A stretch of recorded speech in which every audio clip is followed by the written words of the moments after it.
Welcome to the Business Life of Husband and Wife podcast, a show based on real experiences in business and life.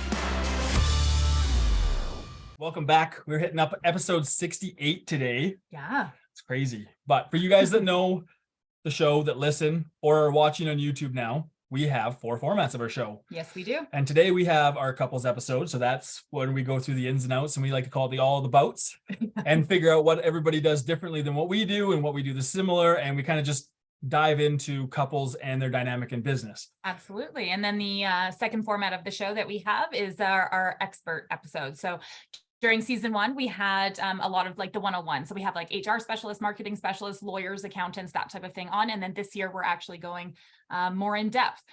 So stay tuned there's lots of really cool topics that we're covering this season. And then the third format is we have a Q&A episode. So you guys can submit these questions on the top right-hand corner of our website, which is businesslifeofhusbandandwife.ca, or you guys can shoot us a DM on both Instagram and Facebook. Yeah, and then our fourth format, which I added this year because I like to add things. So we're doing a foundation hour. Rob and I are working on our second book for you guys that are listening. So we're currently in that process, and we're working on time stacking. In order to time stack, I figured if I recorded a podcast when I'm doing the research, I'm doubling down on getting the information, 1, more in depth into my brain, and 2, out to you guys when we get the book published. Yeah. So ideally, that's what we're doing with those. There's 2 of them out now. We'll have another one coming out in a couple of weeks, but you guys can go back. That's the 10% rule. That one we really like. I find that one the most valuable so far of the ones that we're researching for you guys that are like in business together. We budget 90% of what we make. So 10% goes into a fund that we can't touch unless there's something that goes real south, like what happened with COVID. So you guys have access to funds a lot quicker. There's a lot of different avenues you can do that. So check out that episode. I believe that's episode 3 of season 2. Or if I can count, that's 55. But without further ado, today we've got another couplepreneur. The guys are the founders of Couplepreneurs, founders and marketing experts and all sorts of stuff. I'm gonna let them explain. Like combining episodes. We're combining episodes today. Yeah. We're just gonna pick their brains and get all the gems. But because you guys know that I'm linguistically challenged, I know I can pronounce your guys' first names. I'm gonna butcher the last name. I know I'm going to, Kyle. So I'm gonna let you guys introduce yourself, kind of give us a background on what got you guys and what you guys operate and what got you guys to where you are now. Yeah. So welcome, guys. Yeah. Yeah, absolutely. Thanks for having us. So grateful to be here. And thank you for the introduction as well. Yeah. So just, I might be a little linguistically challenged as well, but together we will put together some awesome sentences for your audience. And I think and we're going to talk about some things that I think I've never heard spoken about on podcasts before. Yeah. And especially for those listening that are entrepreneur couples, this is going to be a powerful episode. If this is anything like what we were just talking about to Clint and Robin prior to recording, oh my gosh, this is worth it. So anyway, my name is Kyle. This is my wife, Ariel. Yes. Kyle and Ariel Tresh. That's our full name. Tresh, not trash, as a lot of people used to tell me in school. Myself included. I made fun of it. Yeah, you did. Call me trash bag. But anyway, we've grown. Sport the name. Yes, she lovingly has it. She's the prettier one for all of those that know. I'm the one with the beard, so it's pretty easy to tell us apart. But essentially, over the last 10 years, we've both been entrepreneurs. Yeah. While simultaneously being together with each other. So we would call somebody like ourselves couplepreneurs. So anybody that's listening that is in business together with their significant other, or both them and their significant other own separate businesses, we would consider you what we would call couplepreneurs. And it's a really cheesy name that was kind of given to us when we were growing businesses. So we're like, fine, we'll use that as a term. But anywho, what brought us together in the beginning stages was actually just admiring each other's entrepreneur spirit. Would you agree? Yeah. When we first got together, we kind of both came from humble beginnings. We both at the start ran our own businesses, and we actually dated for 7 years. And during that time, we both had our own individual businesses for that whole time. And, a few years in, then we decided to do the crazy thing and get married. Right. Yeah. And we actually got married in the Bahamas, which was incredible. So I remember that day when we got married, standing on the beach, and the clouds parted, the sun was coming up, no joke, it was crazy. We were standing there, our family was with us, you could feel the sand under our feet, you could smell the salt in the air, and it was incredible.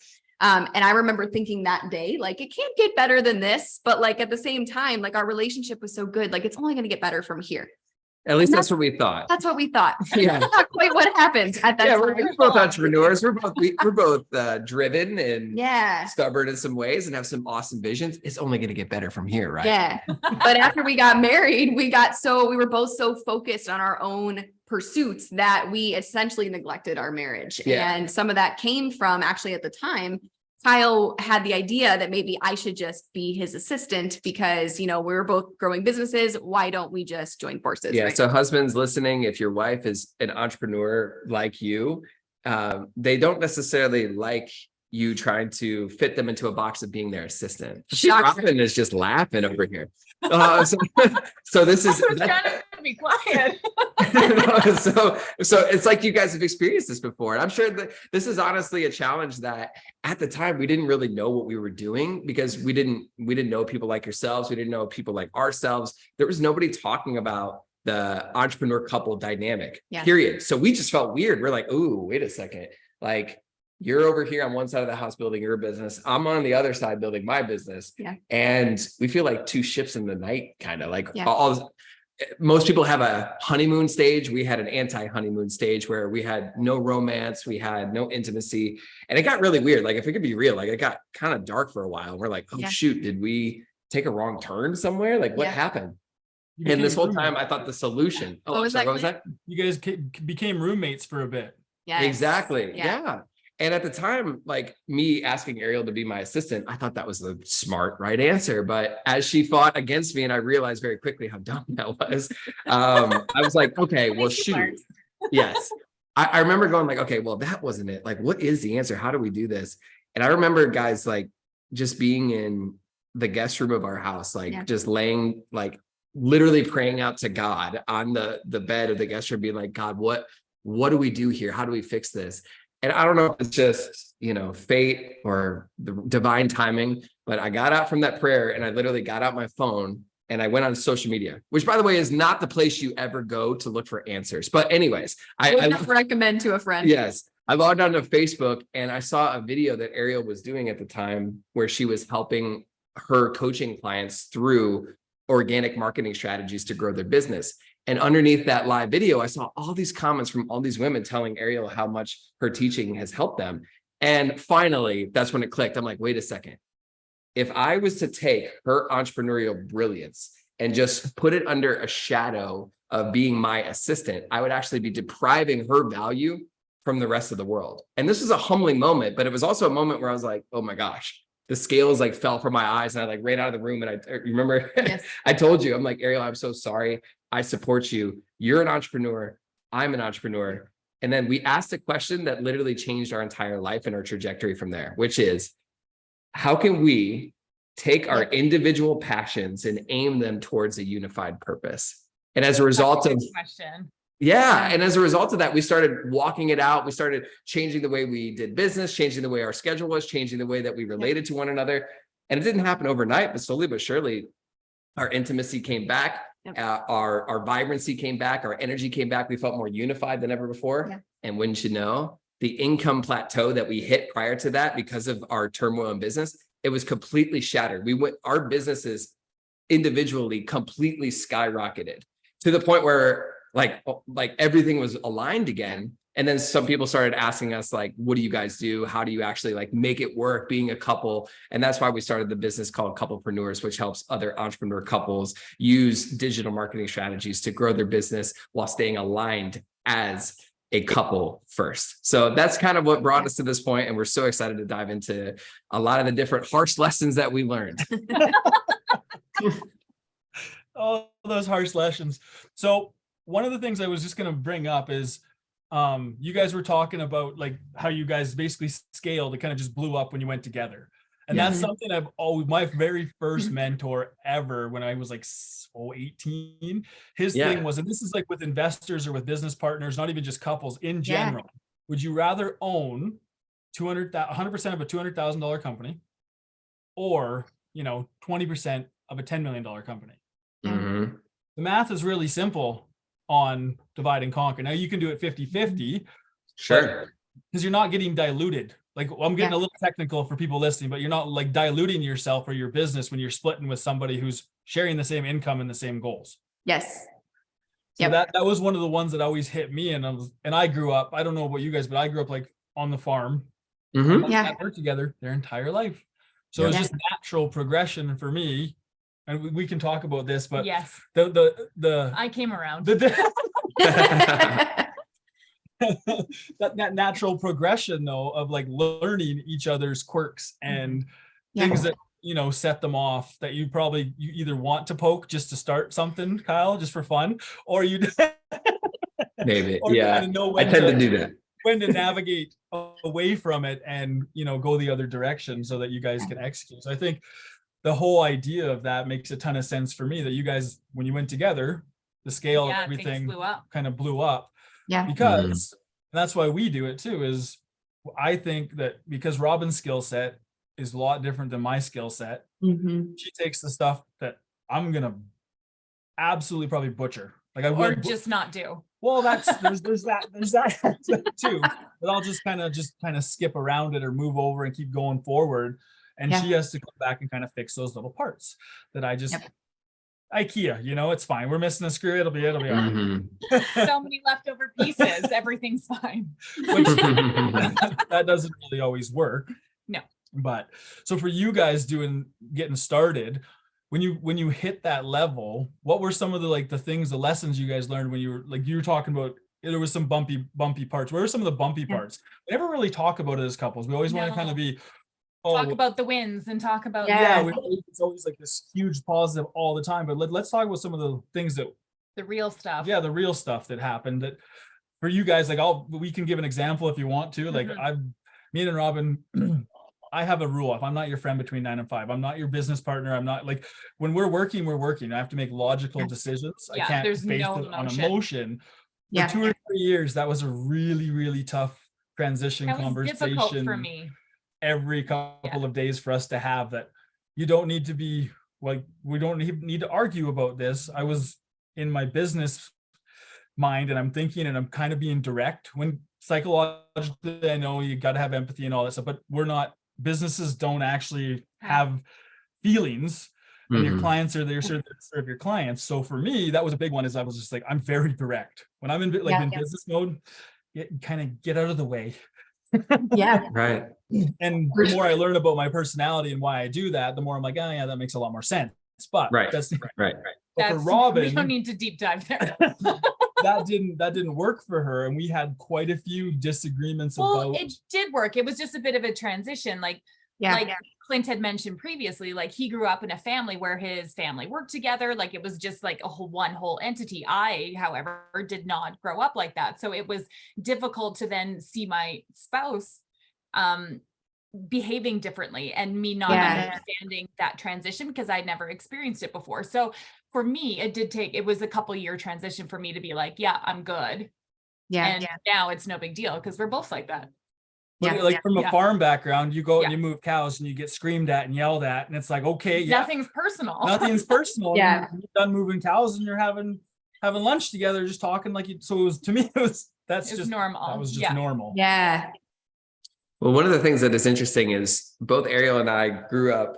Well, Ariel grew up on a literal farm as well. And I grew up in I would call it a farm town. You had horses. So we had horses who were like, somewhere in between, like, middle class and wannabe farm, I guess. But for you was more, anyway, we come from that background. And I don't know if that necessarily contributed to issues later on in our couplepreneur dynamic. I think it contributed to work ethic. That's for sure. But that's exactly it. The benefit of having two people that are driven, I think, is a really strong advantage that I can see both of you have. So that is very cool. I will also say that for us specifically, one of the things that we struggled with for sure was what you just articulated. Was Ariel calls it commander mode. I don't know how I go into it. That term.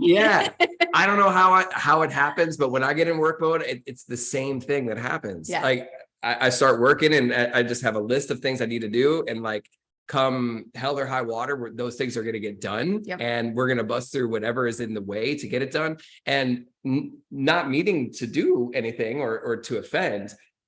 Sometimes what I think is a nice, kind request actually comes out as a command. and we've had to work through that a lot, right? Yeah. And the thing is, I do the same thing, like Robin, you said, I now do the same thing as well.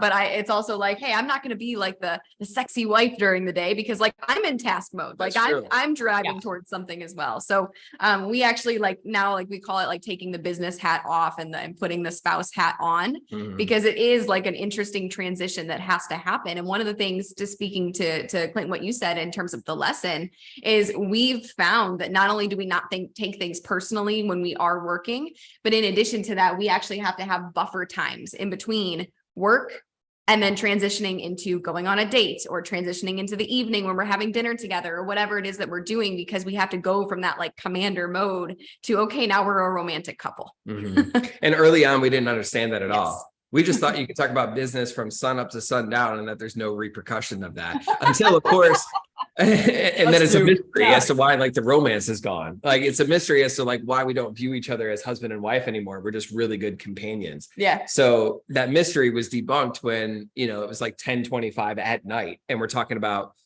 like the marketing message for an Instagram post or something. And it just finally like clicks of, man, we should probably talk about something else. We should probably nurture the side of us that actually likes each other romantically, in addition to the stuff that we do in business. Yeah. So there was, if I had to categorize it, those were predominantly most of the challenges.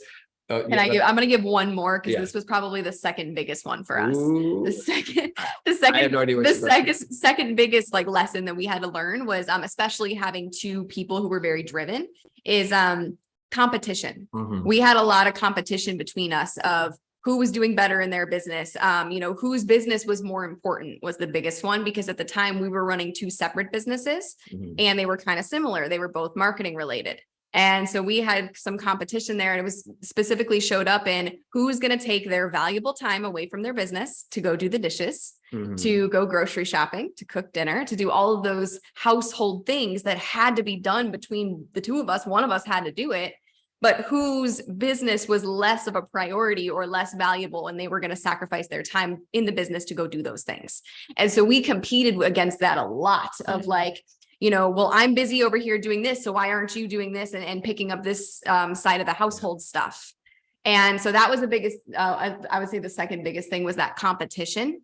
And one of the things that we found is that not only did we have to really kind of assign roles as to who's going to do what, but in addition, for us specifically, we actually had to look at neither one of us are good at the household stuff.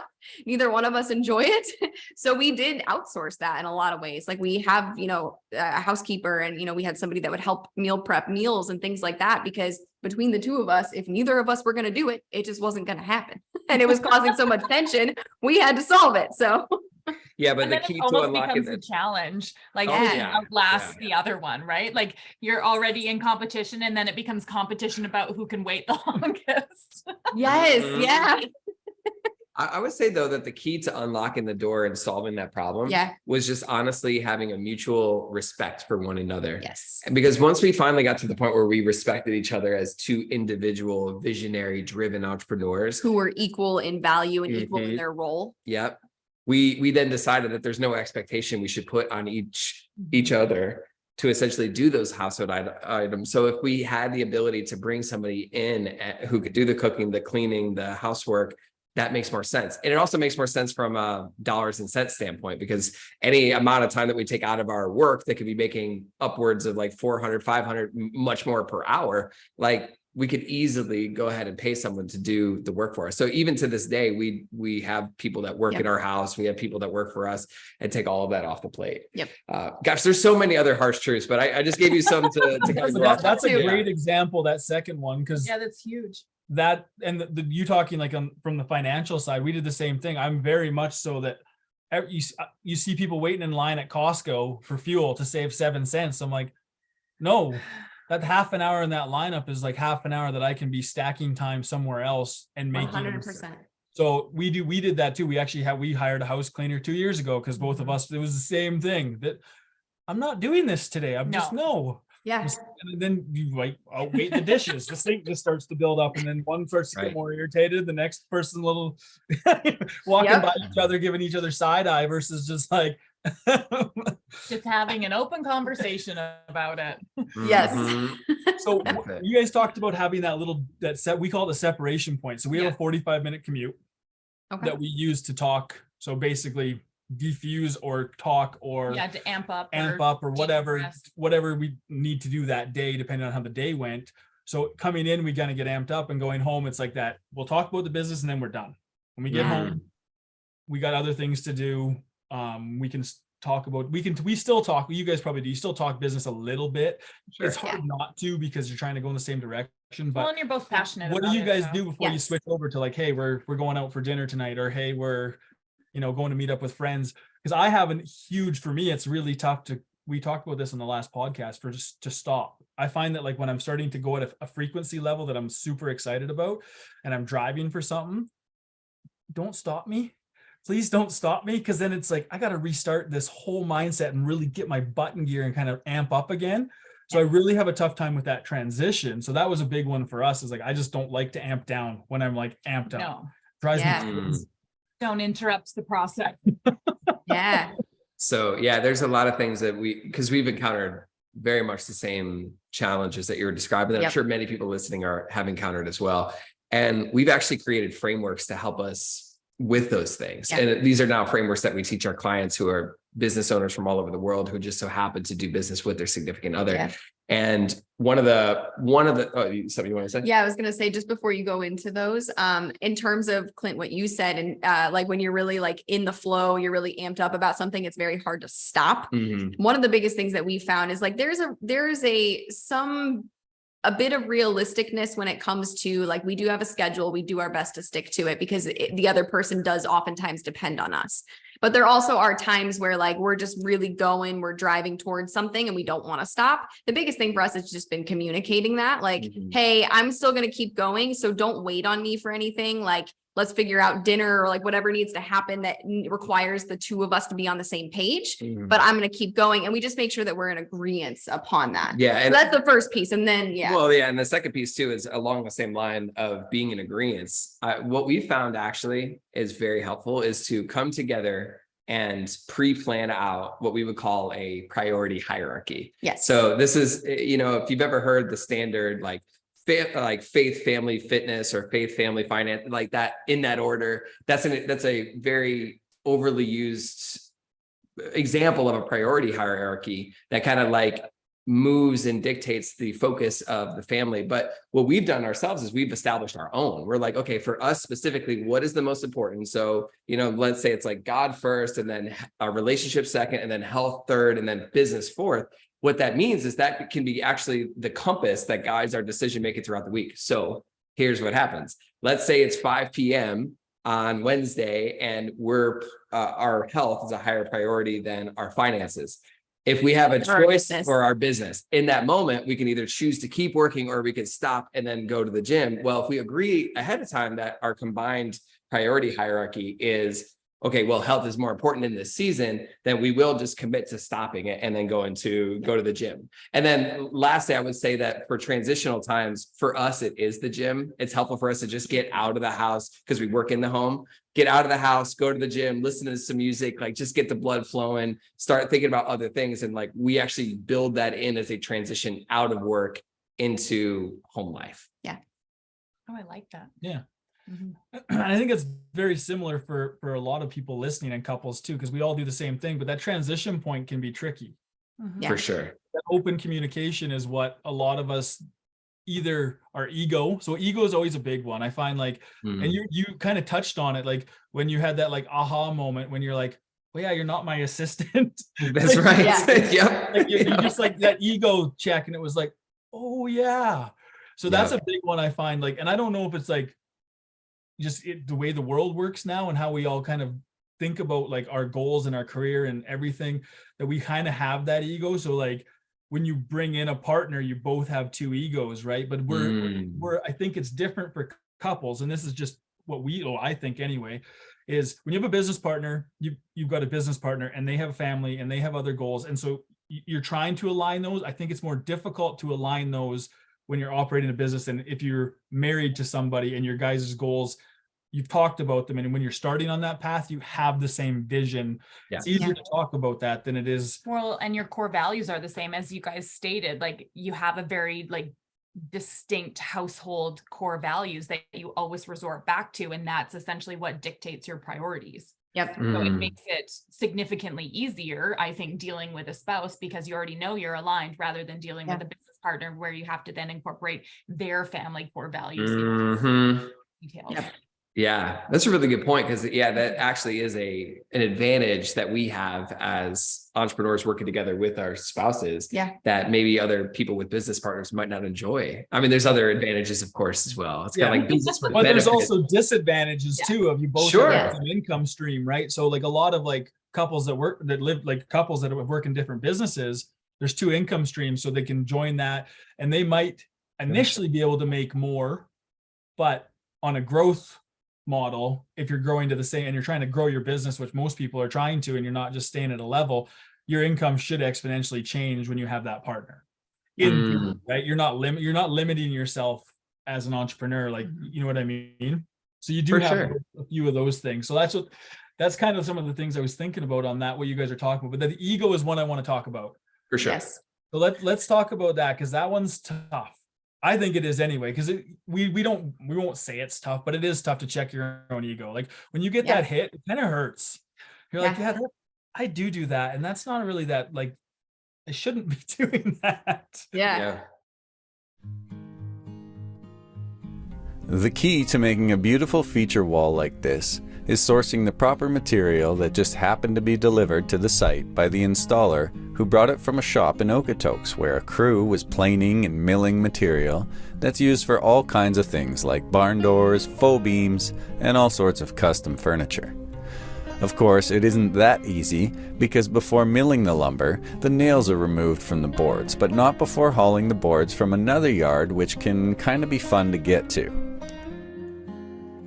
The material is stacked and well organized, because retrieving the material means going out and gathering each board, piece by piece. But the real secret is finding a barn that is no longer functioning for its intended use. The 100-year-old boards from this barn will be on display in this new home for the next 100 years. We're Two Birds Furniture, and this is what we do.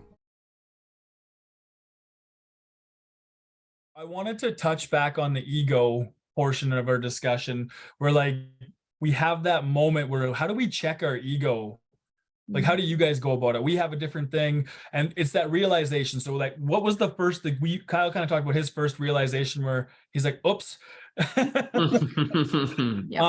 So we all have that little moment where like you're actually partners and like you're not my helper, or vice versa, right? Like, so how do you guys, like, what did you guys do to, we'll realize that, and then how did you guys kind of deal with and how do you maintain it? Maintaining it and not, or recognizing. Let's go with recognition, because I think that's a big one. When do you recognize you're doing it again? Because a lot of time your ego just keeps coming up, and it's natural, especially when you're like driven entrepreneurs and you're trying to do stuff. Like it's normal. Yes. Yeah. Oh, I think step one is just recognizing that we have one. Just all of us as entrepreneurs, anybody who's listening, as much as you might not want to hear it, we all do have an ego.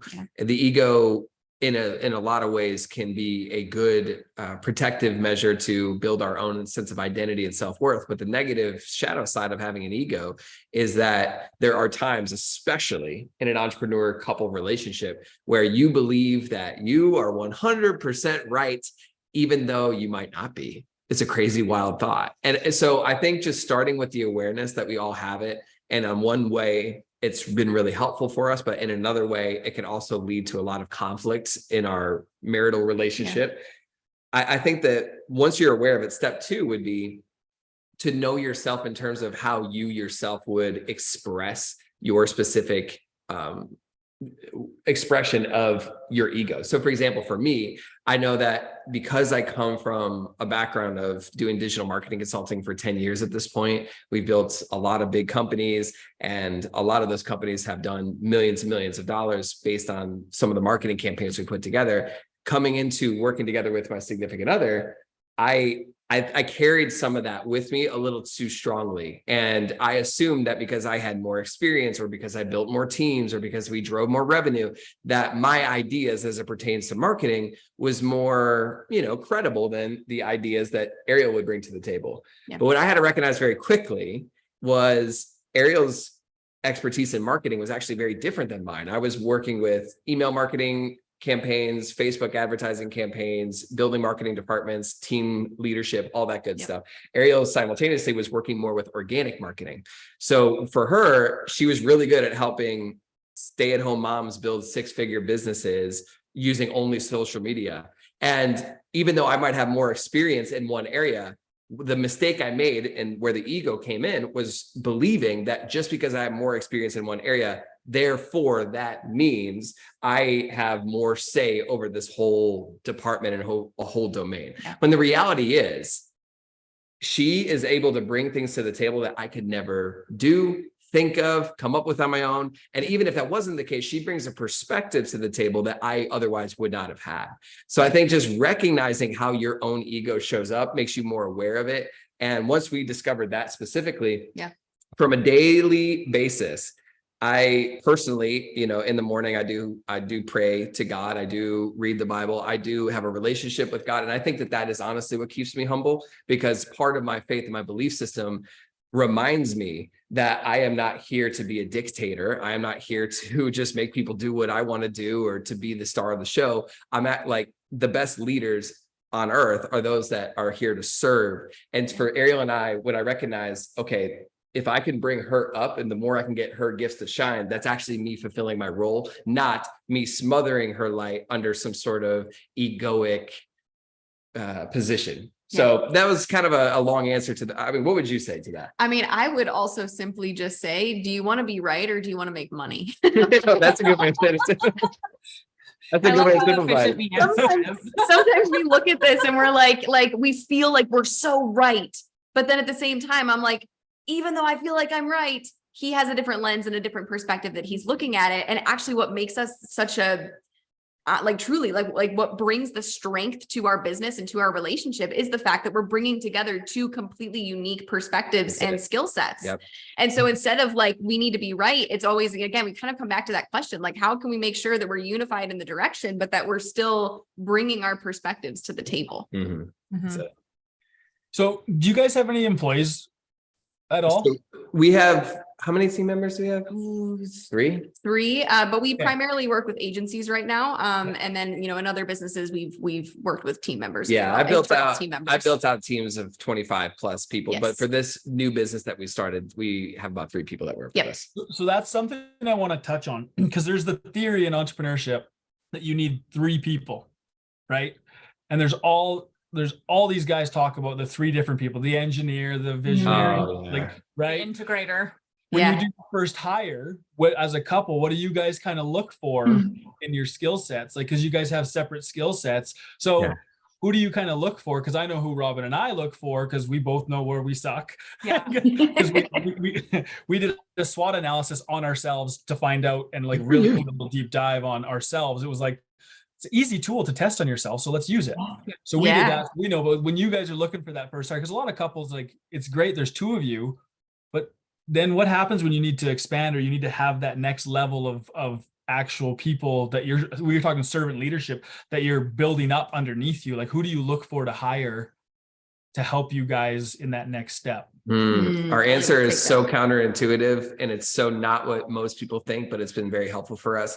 The very first thing we hire, period, and what we work with all of our entrepreneur couples with, is hiring out the menial household tasks that have nothing to do with business. So I know you might have already asked that question with the assumption that that's taken care of, but outside of the business, we don't actually recognize how much precious time is eaten up doing dishes, doing the laundry, cleaning, doing errands, shopping, etc. So most of the time, people come to us and they're like, Kyle and Ariel, how can we hire a VA to do our content? How can we hire a salesperson? How can we hire a setter? How can we hire an agency? How can we do all these things that take us out of our core competency that make us money so we can have time to do things that don't make us money? So really, it's a reverse in asking yourself, what are you doing on a daily basis that is not revenue generating? Yep. And the things that are not revenue generating, those are the things that we hire out first incrementally. Yeah. So, And we actually quantified it to find that, like, you know,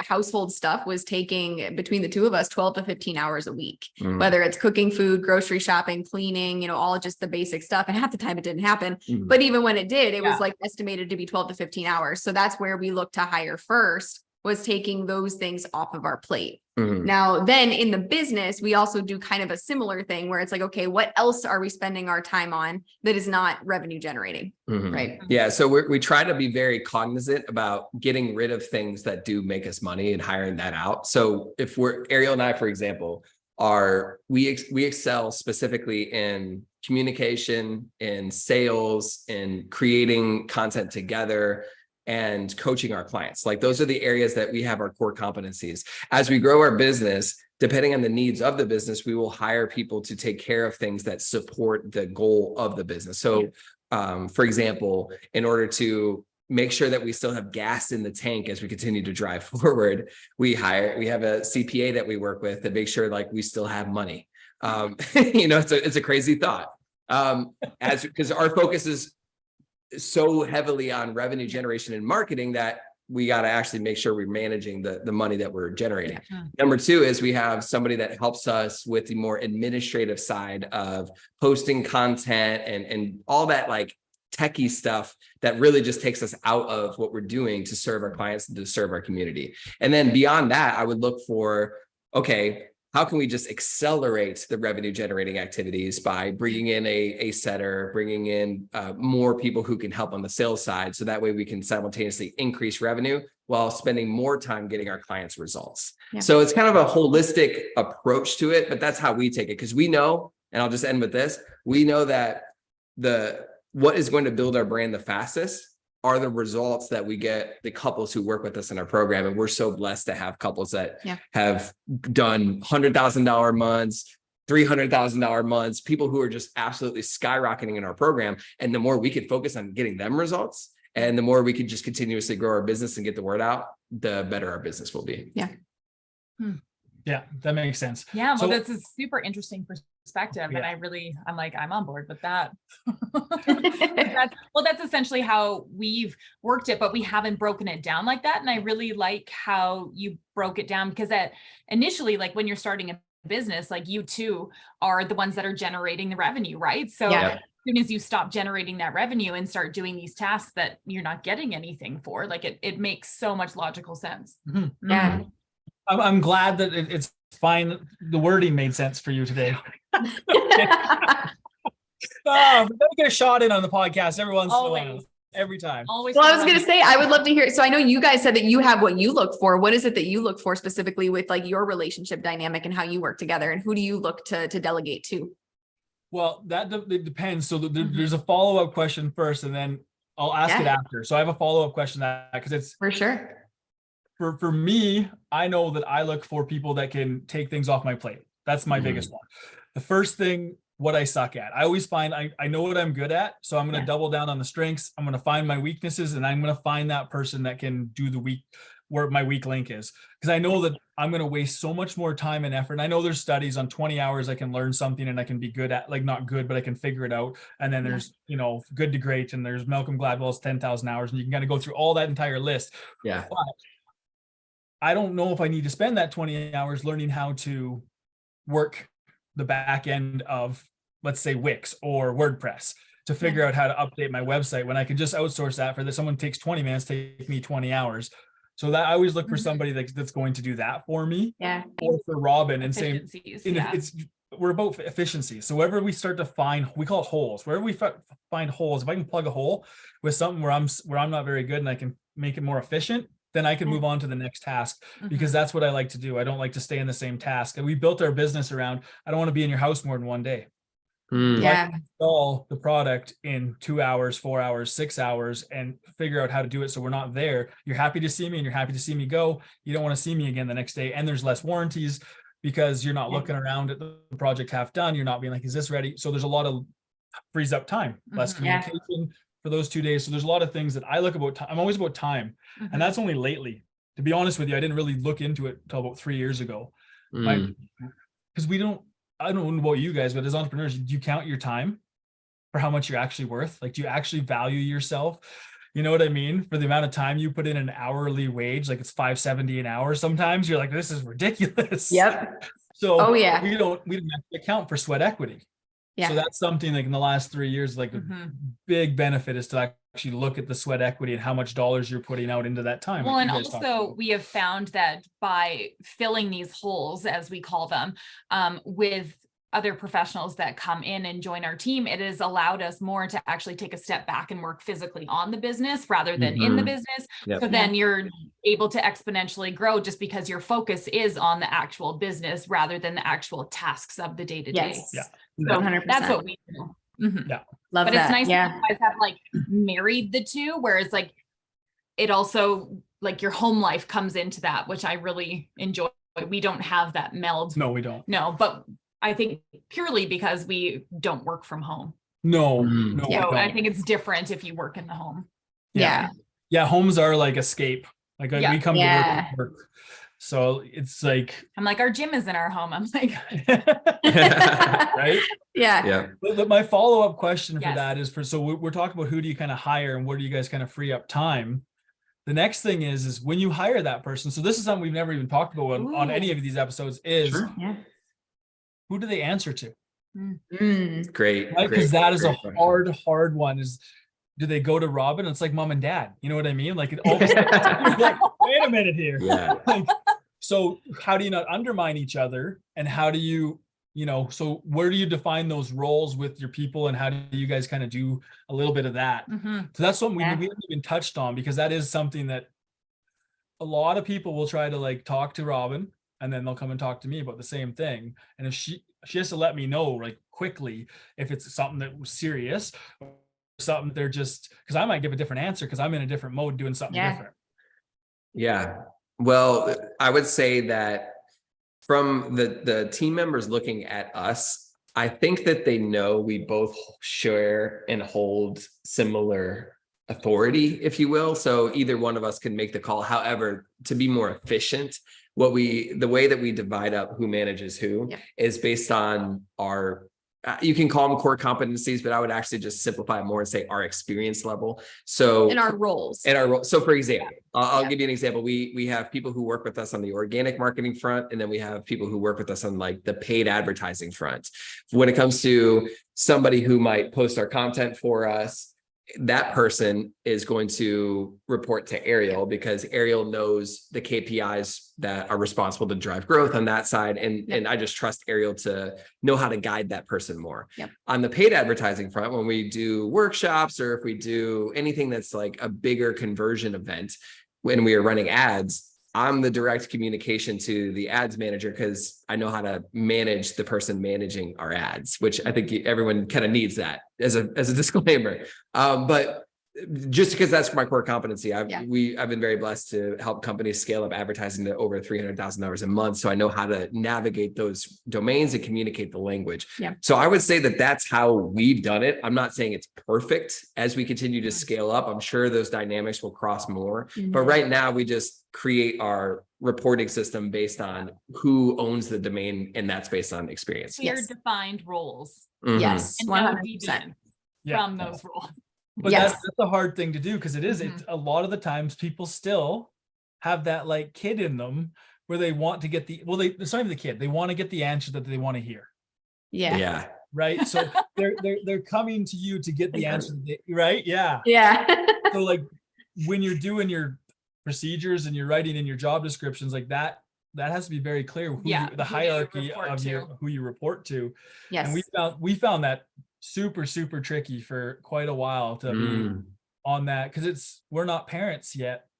Yeah. Right? Right. So it's like, I don't know, sure. Like a lot of parents like, oh yeah, I deal with this all the time. So it's different. You can talk to them and ask and be like, because really your employees, they rely on you to make decisions that are in the best interest of them and in the best interest of the organization and all of that. Like we were talking about servant leadership.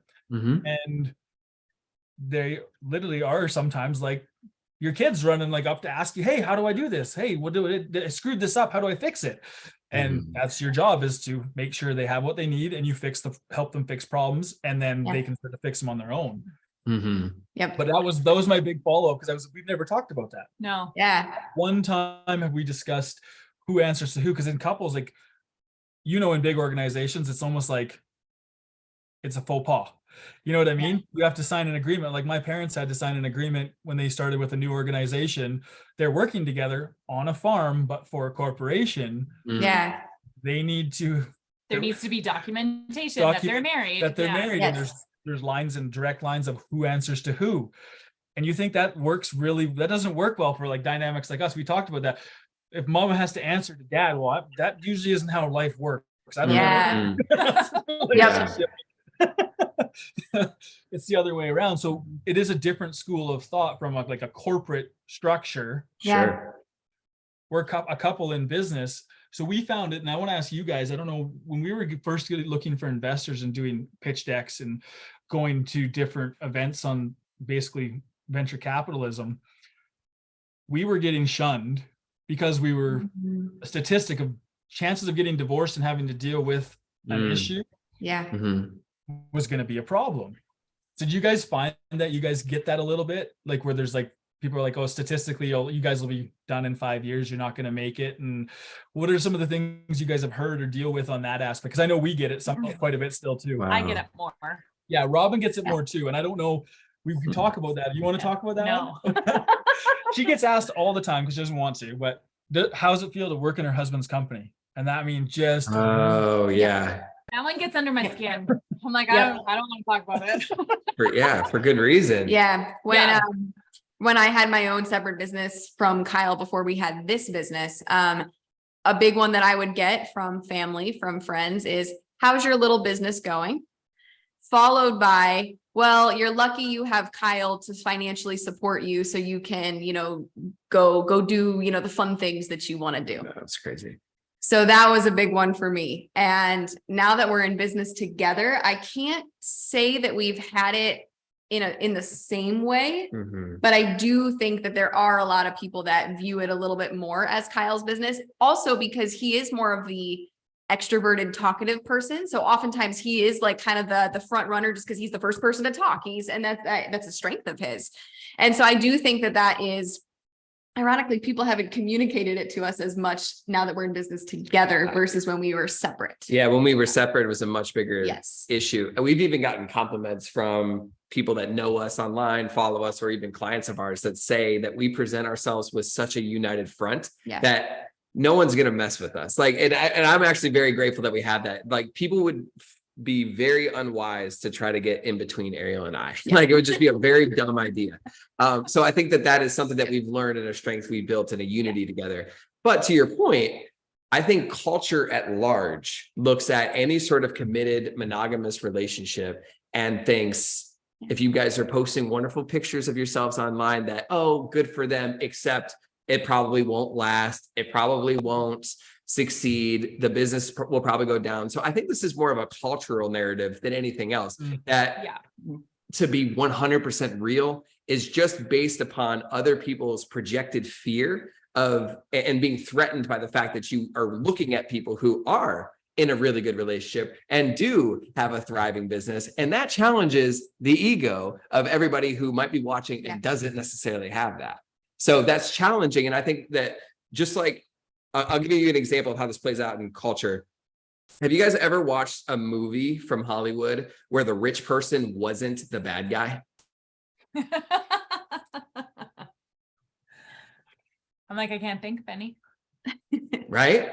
Now, why is that? What they found is that the Hollywood screenwriters, they know that if we can paint a picture of the rich person being the bad person, all the average person that would go to a movie will feel better about themselves. Why? Because they can then believe that, oh, I'm not rich, or I'm not successful, or I'm not living out the dreams that I want, because in order to do so, I would have to be like this evil guy. And I'm not like these evil guys. I would have to be greedy. I would have to screw other people over in order to get to that position. Like, those are very common, like, beliefs that are very ingrained. Mm-hmm. And I think the same principle applies towards people who look at entrepreneurs who are doing well in business and are committed. It's just, it's a projection of their own fear and their own ego. Yeah. Now, that being said, what we are very passionate about is showing the world that that's not true. Like, you can actually have a thriving business and a thriving relationship of two people who crush it at work, but also crush it at home simultaneously. Yeah. That's what our whole mission is. And we actually think that it goes beyond business. This is a cultural thing that we have the opportunity, just like you guys do,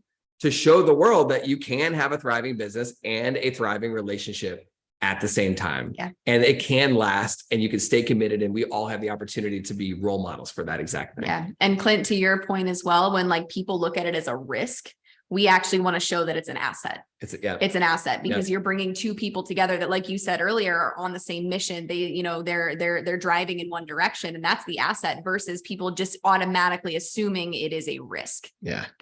Mm-hmm. So we're just a little passionate about the subject, just a little bit.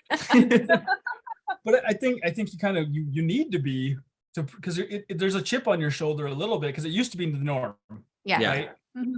Traditionally. It was traditional. It was the norm. You got married, you started a family, and away you went, and that was the norm. But now divorce is the norm. Like, we drive by the sign on the highway and it's 1-800-DIVORCE-EASY. And I'm like, what? Yeah. Crazy. $1,000. Yep. Plus all my assets and everything else, but you're not telling me the whole truth. But you Yeah. know what I mean? Like, there's that cultural thing, and statistically, I think it's 50%, or it might even be higher now. Maybe 60. It's bumped up to. I think that's the divorce rate. But that's, again, we talk about ego. We don't check it. We don't want to work on things. Grass is greener on the other side. Like, there's all these terms. It's like, is it? Because I know if like me and Robin never split, I'm gonna have a tough time finding someone to operate the shit that I suck at. Right. Totally. In the same way. And I built up all this goodwill and time and like training that we put on each other so that we're on the same page. I call it training, but you kind of train each other. 100%. I gotta do it again. No. It's like, No. how many startups do I want? Not that many. No. What I found is that the grass is not greener. The grass is just a mirage. Yeah. It doesn't even exist. It's literally just a distraction from what actually is in our current life. And that's another thing that I will remind myself of that regularly, like on purpose, every single morning. I think we both do this. Yeah. We regularly reflect on how grateful we are to have each other, to be in each other's lives, to be called to the same mission, to work together the way that we do. And the more you can anchor yourself in the gratitude of what you have, the less that green grass looks attractive. And you just, once you're alive long enough, you start to realize, no, that doesn't even exist. It's a mirage. It's a distraction. Like, what we have is great, regardless of what anybody else says. And I think that what we're going to find, and maybe we'll all work together on this. What I believe we're going to find is that couples who are in business together and are like all of us listening to this podcast, we can actually start to tilt the statistics a little bit to show that we can actually be together longer than the average person who might not have the opportunity to work together, who might not have the opportunity to grow together. Yeah. And I would venture to guess that over the next 10 years, us entrepreneur couples will actually be together longer than the average couple because of so many dynamics that are at play because of personal development and everything else. Yeah, business is the greatest personal development journey you could ever be on. You cannot brush things under the rug anymore. You now have to pull the rug out, check everything, just share it with your partner, make sure you're both on the same page in order to succeed, because you can't bury it, because business will only drag it out. Yeah. Isn't that the truth? It is the truth. Yeah. Like, you have to be completely honest and have intentional conversations all the time. Yep. That's the biggest takeaway, like for us, for 10 years, that we have to say. So that's our kind of final question. Robin always likes to do your final question. We're kind of getting near the end of the episode. Yes. We've had you guys on for quite a while now. So Robin, ask your question. I'm like, I haven't asked this question in a while. I'm all excited. So if you guys could go back and give your younger selves any little bit of advice, what would that be? You want to start? No, I need to think on mine for a second. You do? Yeah. I do too. There's a lot of things I would tell my younger self. Yeah. A lot of things. So what would be like the number one? I would say the number one, and this applies to business as well as our relationship, is that, this is going to sound very cliche, but I'm just going to say it, is you are not born to fit in. Ooh. And the reason that I say that is because I grew up in a family where, you know, there was divorce was rampant in my family. And for the longest time, like it's one of the reasons why I'm so grateful for our relationship is for the longest time, I didn't believe that relationships like ours existed. And so I think that's probably the big thing is like I viewed it as if I was going to be in a relationship, I was going to, you know, I didn't fit in a sense because I had a standard of my relationship. If I was going to be in a relationship needed to be a certain way. And it wasn't the way I saw other relationships around me operating.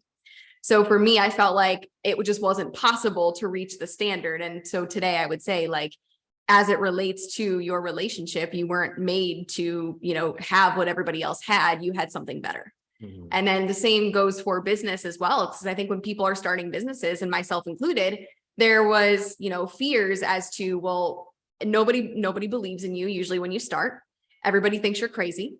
Nobody around you understands why you would even want to do it. And if you're what you are going to pursue is even going to work. And a lot of people speak down into that.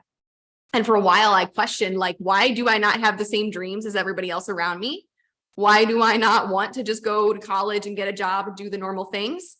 And again, it's for me. I think that you were born to stand out in a sense that you weren't meant to have all those things because there's something else for you. So that's what I would say for me. And it's more than just being That's an assistant. incredible. Yeah. Yeah, It's more than just being an assistant. that's right. Yeah. There's As your we've job for learned. today. Yeah.